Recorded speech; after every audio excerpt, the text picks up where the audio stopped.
Hello, Starseeds. Hope you're all doing well. Today, I wanted to continue a little big exploration. Little big because of the surprising kinds of jewels we tend to find along the way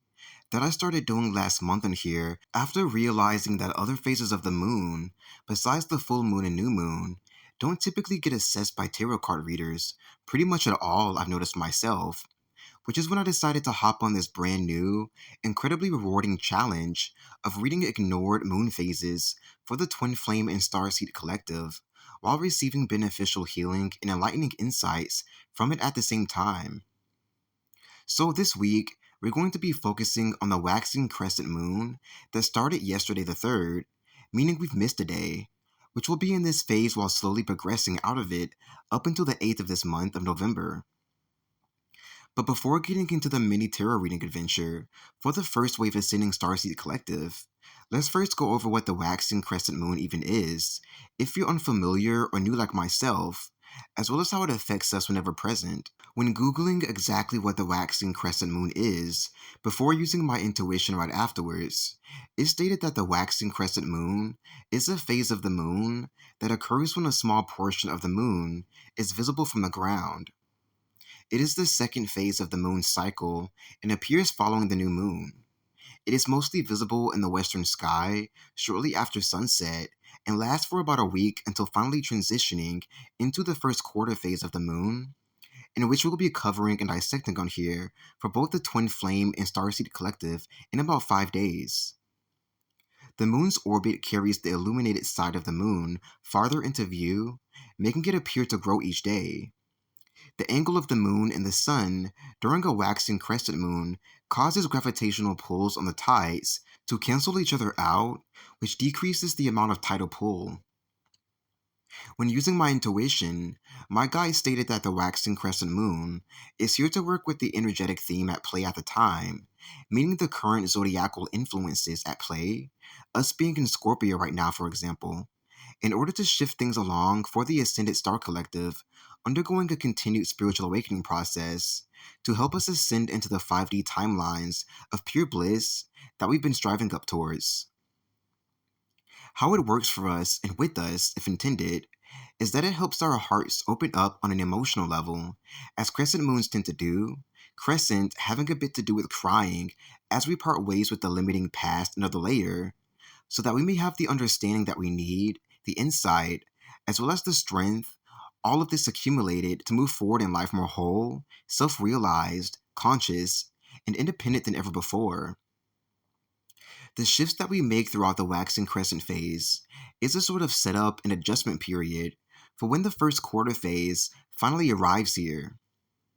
Now, with all of that being said and understood, I think the stage has been properly set enough for us to get into the miniature tarot reading, the first quarter phase or quarter to quarter phase readings being a bit longer than these ones.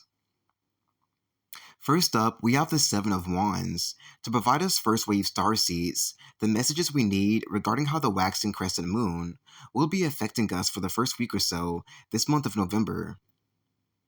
Here, I am successfully and oh so beautifully seeing our tribe's major overcoming of all of our oppressors, the devil and his minions that is, that we've had to face throughout our many years in rabbit holes far away from home, after traveling through portal after portal, escaping damnation to ascend out of the Matrix beast system and into the higher vibrational 5D timelines and realities where our hearts, souls, and consciousness flourishes the best in.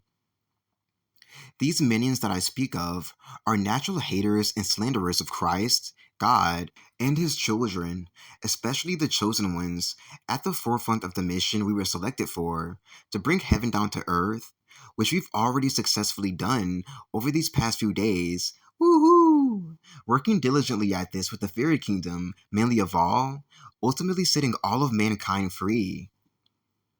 These dedicated, around-the-clock slanderers behave so negatively and abusively towards us, even down to some of us having to call the cops on them, are so envious of us in reverse,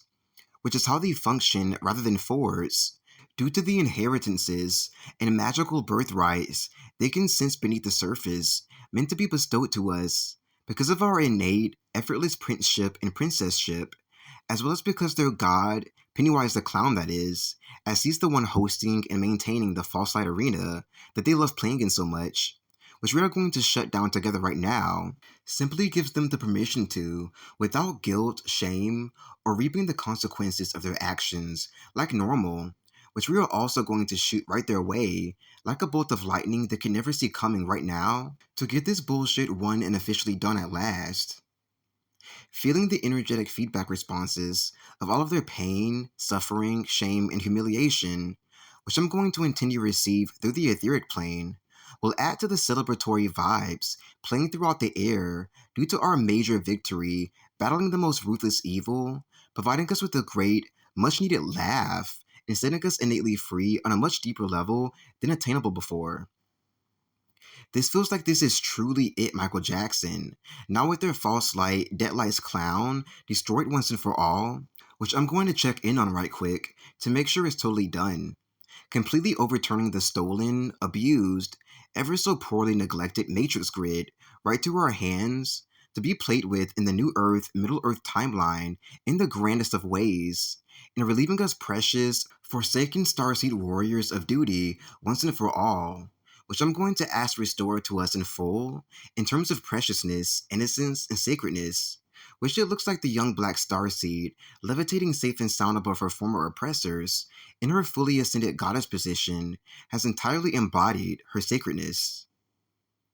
The last card we have of this miniature Starseed Ascension Energies reading is the Page of Cups to bring us home with the enlightenment we need.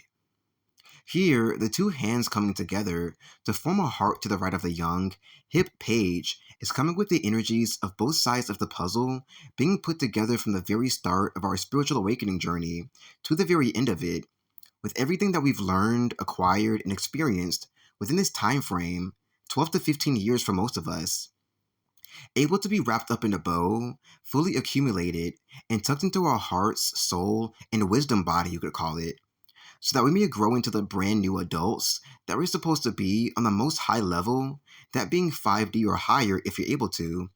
and the most grounded level, that being on the 3D level, making our hearts completely full and freed from these past loony difficulties as a result of everything we've done to be here now on this graduate level.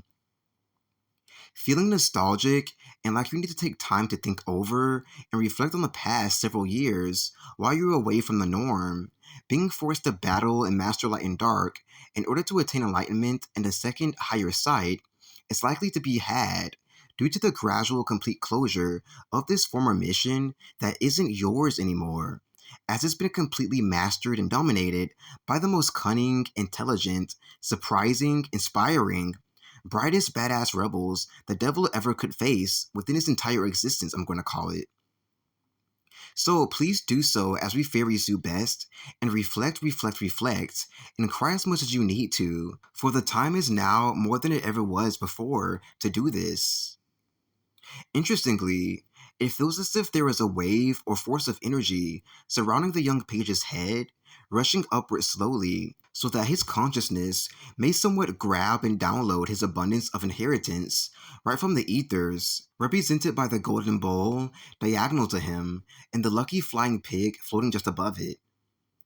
When tuning in to figure out what this means exactly, I was actually told that this is a thank you and a congratulations from the Waxing Crescent Moon, as well as the game we're playing, for so cleverly studying and utilizing the Waxing Crescent Moon for insight, healing, and enlightenment,